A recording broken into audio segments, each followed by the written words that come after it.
జై శ్రీమన్నారాయణ. శివాయ గురవే నమః. 11వ అధ్యాయము. రాజోత్తమ, కార్తీక మాసమునందు అవిషపూలతో హరిని పూజించినవాడు సర్వపాప విముక్తుడై వైకుంఠమును చేరుకుంటాడు. చిత్రరంగుతో కూడినటువంటి వస్త్రమును హరికి సమర్పించినవాడు మోక్షమును పొందుతాడు. ఉదయము స్నానము చేసి హరి సన్నిధిలో దీపములను వెలిగించినటువంటి వాడు, పురాణము చెప్పినటువంటి వాడు, విన్నవాడు పాప నివారణ పొంది పరమపదము పొందుతారు. ఈ విషయమై ఒక కథ కలదు. ఆ కథ విన్నవారికి సర్వపాపములను పోయి ఆరోగ్యములు పొందుతారయ్యా. ఈ కథను చెబుతాను విను అని చెప్పి వశిష్ఠ మహర్షి జనక మహారాజు గారితో చెప్తున్నాడు. మీరు కూడా శ్రద్ధగా వినండి. కళింగ దేశంలో మందారుడు అనే బ్రాహ్మణుడు ఉండేవాడు. బ్రాహ్మణుడు అయి కూడా స్నాన సంధ్యాలు విడిచి కూలి పని చేసుకుని ఉండేటటువంటి వాడు. అతనికి పతివ్రత సమస్త సాముద్రిక లక్షణాలు గల శ్రేష్టమైనటువంటి సుశీల అనేటటువంటి భార్య ఉండేది. ఆమె తన భర్త దుర్గుణములు కలవాడైనా అతనిని ద్వేషించక సేవిస్తూ ఉండేది. మందారుడు కూలి జీవితము కష్టమని తలంచి అడవి మార్గంలో వచ్చే ప్రయాణికులను దోచుకుని ఆ సొమ్ములను ప్రక్క ఊరికి అమ్మేసి ఆ వచ్చినటువంటి ధనముతో కుటుంబ పోషణ గావించసాగాడు. ఒకరోజు ఇంకొక బ్రాహ్మణుడు ఆ దారిలో వస్తుండగా అతనిని ఒక చెట్టుకు కట్టి అతని వద్ద ఉన్నటువంటి ధనము కాజేశాడు. అంతలో ఇంకొక కిరాతకుడు మందారుణ్ణి బ్రాహ్మణుడిని చంపి ఆ ధనమంతా దోచుకొని కిరాతకుడు మార్గ మధ్యలో ఒక క్రూర మృగము కిరాతకుడిని అడ్డగించి ఇద్దరి మధ్య పోరులో కిరాతకుడు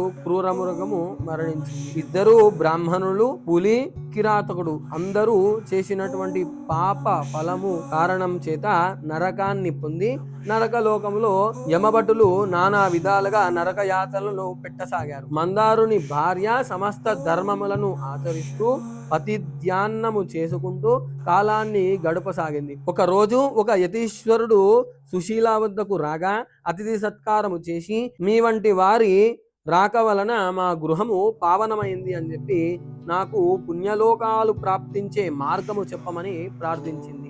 ఆమె ప్రార్థన విన్నటువంటి యతీశ్వరుడు, ఈ రోజు కార్తీక పౌర్ణమి మహాపర్వదినము.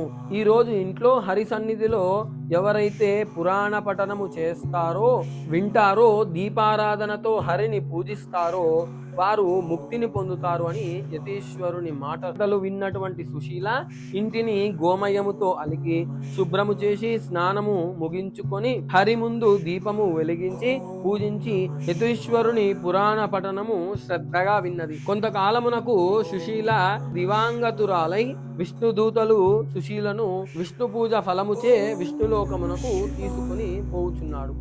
అప్పుడు మార్గమధ్యములో ఇద్దరు బ్రాహ్మణులను, పులిని, కిరాతకుణ్ణి నరకములలో నరకయాతలను పడుతున్న వారిని చూసి దూతలతో, మహానుభావులారా, ఇద్దరిలో నా భర్త ఉన్నాడు, అతనికి స్వర్గలోక ప్రాప్తికై ఉపాయము చెప్పండి అని అడిగితే అప్పుడు యమదూతలు అంటున్నారు, నీవు కార్తీక మాసములో పురాణ శ్రవణము వలన వచ్చినటువంటి ఫలమును నీ భర్తకు దానమిస్తే అతను స్వర్గలోకాన్ని పొందుతాడని. వాని మాటలు విన్నటువంటి సుశీల పురాణ శ్రవణం వల్ల వచ్చినటువంటి ఫలమును భర్తకు దారపోసింది. భార్య పుణ్య ఫలము పొందినటువంటి మందారుడు విష్ణులోకము పొందాడు. ఈ కథ చదివిన వారు, విన్నవారు మోక్షాన్ని పొందుతారు అని వశిష్ఠ మహర్షి జనక మహారాజు గారితో చెప్తున్నాడు. జై శ్రీమన్నారాయణ. ఇది 11వ అధ్యాయము సమాప్తము. 12వ అధ్యాయము. ఈ యొక్క 12వ అధ్యాయంలో కార్తీక శుక్లపక్ష ద్వాదశి నాడు అసలు ఏమి చేయాలి, ఏమి చేస్తే మహాపుణ్యము కలుగుతుంది అనేటటువంటి విషయాన్ని వశిష్ఠ మహర్షి జనక మహారాజు గారితో చెప్తున్నాడు. కాబట్టి అందరూ శ్రద్ధగా భక్తితో వినండి. జై శ్రీమన్నారాయణ. శివాయ గురవే నమః.